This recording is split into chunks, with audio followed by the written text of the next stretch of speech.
بسم اللہ الرحمن الرحیم۔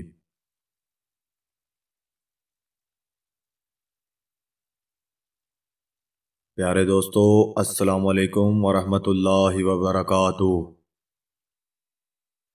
بلعم بن بعورہ اپنے دور کا بہت بڑا عالم اور عابد و زاہد تھا، اور اس کو اسم اعظم کا بھی علم تھا۔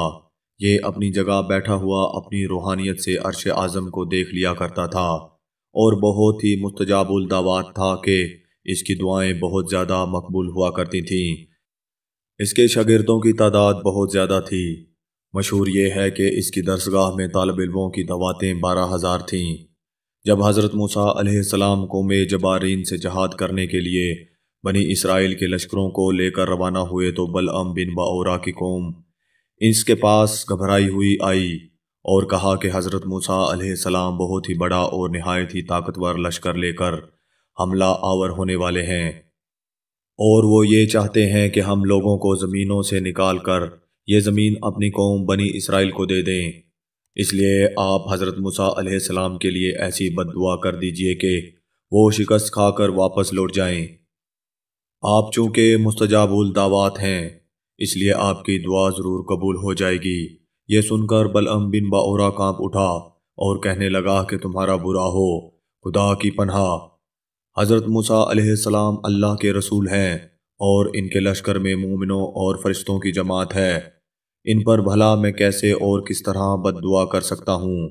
لیکن اس کی قوم نے رو رو کر اور گڑ گڑا کر اس طرح اصرار کیا کہ اس نے یہ کہہ دیا کہ استخارہ کر لینے کے بعد اگر مجھے اجازت مل گئی تو بد دعا کر دوں گا، مگر استخارہ کے بعد جب اس کو بد دعا کی اجازت نہیں ملی تو اس نے صاف صاف جواب دے دیا کہ اگر میں یہ بد دعا کروں تو میری دنیا و آخرت برباد ہو جائے گی۔ اس کے بعد اس کی قوم نے بہت سے گراں قدر ہدایا اور تحائف اس کی خدمت میں پیش کر کے بے پناہ اصرار کیا، یہاں تک کہ بلعم بن بعورہ پر حرص اور لالچ کا بھوت سوار ہو گیا، اور وہ مال کے جال میں پھنس گیا اور اپنی گدھی پر سوار ہو کر بد دعا کے لیے چل پڑا۔ راستے میں بار بار اس کی گدھی ٹھہر جاتی اور منہ موڑ کر بھاگ جانا چاہتی، مگر یہ اس کو مار مار کر آگے بڑھتا جا رہا تھا، یہاں تک کہ گدھی کو اللہ تعالیٰ نے گویائی کی طاقت عطا فرمائی، اور اس نے کہا کہ افسوس اے بلعم بن بعورہ، تو کہاں اور کدھر جا رہا ہے؟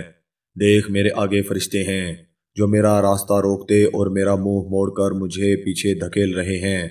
اے بلعم، تیرا برا ہو، کیا تو اللہ کے نبی اور مومنین کی جماعت پر بد دعا کرے گا؟ گدھے کی تقریر سن کر بلعم بن بعورہ واپس نہیں لوٹا، یہاں تک کہ حسبان نامی پہاڑ پر چڑھ گیا اور بلندی سے حضرت موسیٰ علیہ السلام کے لشکروں کو بغور دیکھا، اور مال و دولت کی لالچ میں اس نے بد دعا شروع کر دی۔ لیکن خدا کی شان کہ حضرت موسیٰ علیہ السلام کے لیے بد دعا کرتا تھا، مگر اس کی زبان پر اس قوم کے لیے بد دعا جاری ہو جاتی تھی۔ یہ دیکھ کر کئی مرتبہ اس کی قوم نے ٹوکا کہ اے بلعم، تم تو الٹی بد دعا کر رہے ہو۔ تو اس نے کہا اے میری قوم، میں کیا کروں؟ میں بولتا کچھ ہوں اور میری زبان سے کچھ اور ہی نکلتا ہے۔ پھر اچانک اس پر یہ غضب الہی نازل ہو گیا کہ ناگہاں اس کی زبان لٹک کر اس کے سینے پر آ گئی۔ اس وقت بلعم بن بعورہ نے اپنی قوم سے رو کر کہا کہ افسوس، میری دنیا و آخرت دونوں برباد و غارت ہو گئی، میرا ایمان جاتا رہا اور میں قہر و قہار اور غضب میں گرفتار ہو گیا۔ اب میری کوئی دعا قبول نہیں ہوگی، مگر میں تم لوگوں کو مکر کی ایک چال بتاتا ہوں۔ تم لوگ ایسا کرو کہ شاید حضرت موسیٰ علیہ السلام کے لشکروں کو شکست ہو جائے۔ تم لوگ ہزاروں خوبصورت لڑکیوں کو بہترین پوشاک اور زیورات پہنا کر بنی اسرائیل کے لشکروں میں بھیج دو۔ اگر ان کا ایک آدمی بھی زنا کرے گا تو وہ پورے لشکر کو شکست ہو جائے گی۔ چنانچہ بلعم بن بعورہ کی قوم نے اس کے بتائے ہوئے مکر کا جال بچھایا اور بہت سی خوبصورت دوشیزہ لڑکیوں کو بناؤ سنگار کرا کر بنی اسرائیل کے لشکروں میں بھیجا، یہاں تک کہ بنی اسرائیل کا ایک رئیس ایک لڑکی کے حسن و جمال پر فرشتہ ہو گیا اور اس کو اپنی گود میں اٹھا کر حضرت موسیٰ علیہ السلام کے سامنے گیا اور فتویٰ پوچھا کہ اے اللہ کے نبی، یہ عورت میرے لیے حلال ہے یا حرام؟ آپ نے فرمایا کہ خبردار، یہ تیرے لیے حرام ہے۔ فوراً اس کو اپنے سے الگ کر دے اور اللہ کے عذاب سے ڈر۔ مگر اس رئیس پر غلبہ شہوت کا ایسا زبردست بھوت سوار ہو گیا کہ وہ اپنی نبی کے فرمان کو ٹھکرا کر اس عورت کو اپنے خیمے میں لے گیا اور زنا کاری میں مشغول ہو گیا۔ اس گناہ کی نحوست کا یہ اثر ہوا کہ بنی اسرائیل کے لشکر میں اچانک طاعون کی وبا پھیل گئی اور گھنٹے بھر میں 70,000 آدمی مر گئے، اور سارا لشکر تتر بتر ہو کر ناکام و نامراد واپس لوٹ آیا، جس کا حضرت موسیٰ علیہ السلام کے قلب مبارک پر بہت بڑا صدمہ گزرا۔ بلعم بن بعورہ پہاڑ سے اتر کر مردود بارگاہ الہی ہو گیا۔ آخر دم تک اس کی زبان اس کے سینے پر لٹکتی رہی اور وہ بے ایمان ہو کر مر گیا۔ اس واقعے کو قرآن کریم نے ان الفاظ میں بیان فرمایا ہے۔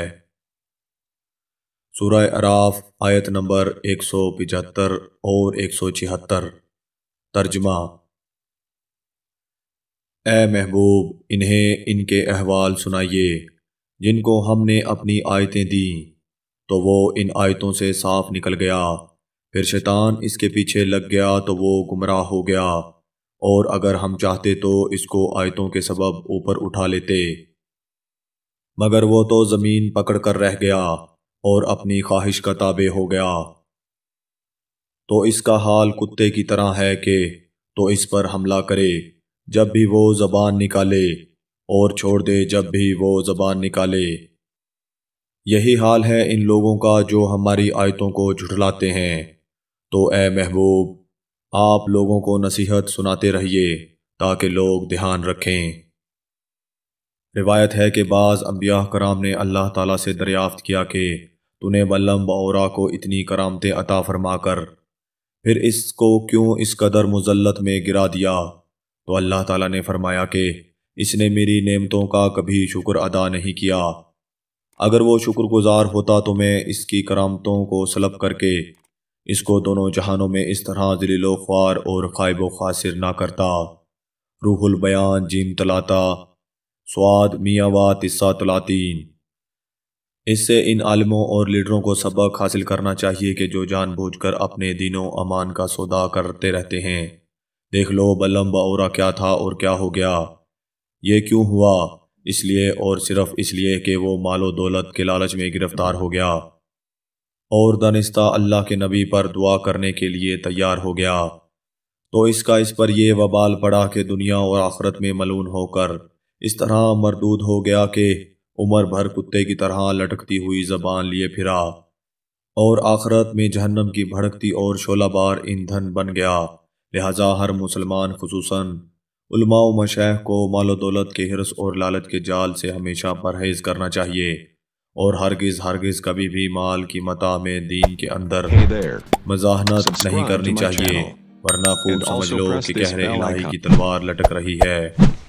پیارے دوستو، اگر آپ کو یہ میری ویڈیو پسند آئی ہے تو اس کو ضرور لائک کریں اور میرے چینل کو سبسکرائب کریں تاکہ نئی آنے والی ویڈیو آپ کو بروقت مل سکے، اور اس قرآنی واقعے کو اپنے عزیز اور دوستوں کو شیئر کریں۔ شکریہ۔